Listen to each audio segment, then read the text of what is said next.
मला हातात सापडलेले नाहीयेत. ज्या ठिकाणी इतके हजारो काय ज्याला आपण पर्यटक जिथे जातात, इतकी वर्ष जात आहेत, तिथे सिक्युरिटी का नव्हती, हे मला असं वाटतं हे प्रश्न जास्ती महत्वाचे आहेत. आपल्या देशामध्ये कोम्बिंग ऑपरेशन करून ह्यांना हुडकून काढणं हे जास्ती गरजेचं आहे. ते एअर स्ट्राईक करून लोकांना काहीतरी वेगळ्या ठिकाणी भरकटवून आणि असं हे काही युद्ध हे काय त्याचा पर्याय नाही होऊ शकत किंवा त्याचं उत्तर नाही होऊ शकत. आणि दुसरी गोष्ट म्हणजे आता कसं झालं की ह्या सगळ्या याच्यामध्ये कसं आहे, सरकारच्या चुका ह्या तुम्हाला दाखवल्याच पाहिजे.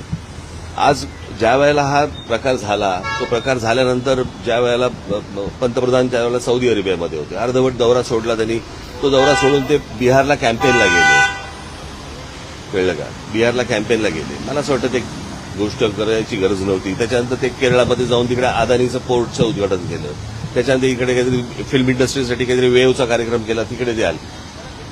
इतकी जर गंभीर परिस्थिती आहे तर या गोष्टी टाळता आल्या असत्या.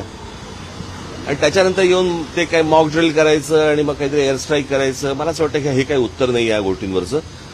जे अतिरेकी आहेत, ज्यांनी हा हल्ला केलेला आहे, मला असं वाटतं त्यांना हुडकून काढणं, त्यांचा बंदोबस्त करणं आणि संपूर्ण देशभर मला असं वाटतं की तुम्ही हे मॉक ड्रिल करण्यापेक्षा कॉम्बिंग ऑपरेशन्स करा, जिकडे जिकडे तुम्हाला माहिती आहेत. आज आपल्या देशामधलं पोलीस दल आणि या सगळ्या लोकांना, खास करून मुंबई आणि महाराष्ट्रामधल्या पोलीस दलाचं तर मी त्यांची प्रशंसाच करेन की त्यांना सगळ्या गोष्टी माहिती आहेत, कुठे कोणत्या गोष्टी चालू आहेत आणि कुठे काय चालू आहे ते.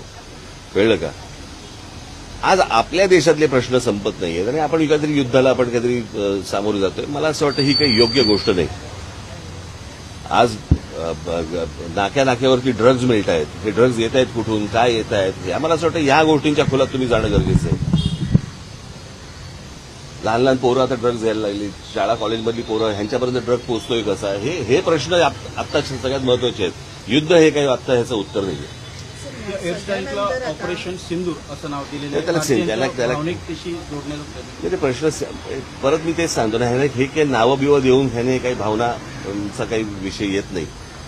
प्रश्न असा आहे की तुम्ही नक्की काय पाऊल उचलताय आणि इतके दिवस जे काही कार्यक्रम जे झाले, ह्या कार्यक्रमांची काही आवश्यकता नव्हती.